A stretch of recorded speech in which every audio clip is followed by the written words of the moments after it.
Apa yang kita dapatkan kalau kita sabar ibu-ibu sekalian di saat ada ujian datang? Kata Nabi SAW, lil amili fihinna ajru khamsina rajulan ya'maluna mithla amalikum. Orang yang sabar di masa itu nanti, hari-hari setelah saya meninggal, kata Nabi, kita-kita ini, karena Nabi SAW sudah tidak hidup sama kita. Orang yang sabar pada satu dengan ujian-ujian yang datang, gangguan orang, dia sakit, hartanya ditipu, segala macam, dia bersabar, maka akan dapat pahala 50 orang dari kalian, dari sahabat Nabi. Padahal untuk jadi sahabat Nabi ini gak gampang bu ya. Definisi sahabat itu ulama bilang, mereka adalah orang yang bertemu dengan Nabi, lalu masuk Islam di tangan Nabi di masa itu, atau masuk Islam di masa hidupnya Nabi. Setelah lihat Nabi ya, ketemu atau lihat Nabi, kemudian meninggal dalam keadaan Islam, baru dikatakan sahabat.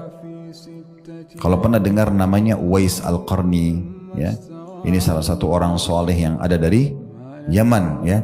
Dia hidup di masa Nabi, dia beriman tapi tidak pernah lihat Nabi secara fisik, maka tidak digolongkan sahabat.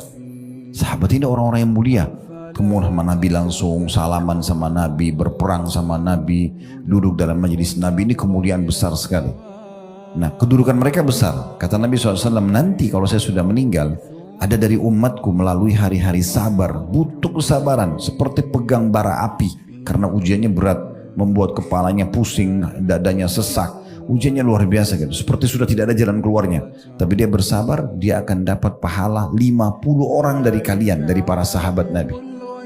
Sampai sahabat Nabi ini Abu Tha'labah mengatakan, qalu, para sahabat mengatakan, ya Rasulullah, ajru khamsina minna aw minhum.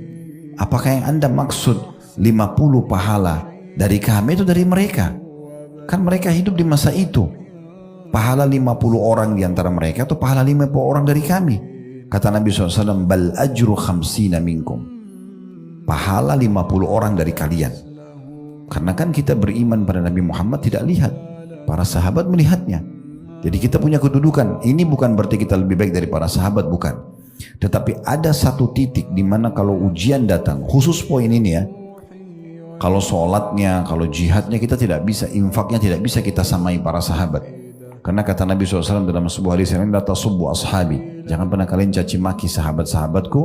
Lau anfaqa ahadukum mithlu uhudin dhahaban ma balaga mudda ahadihim.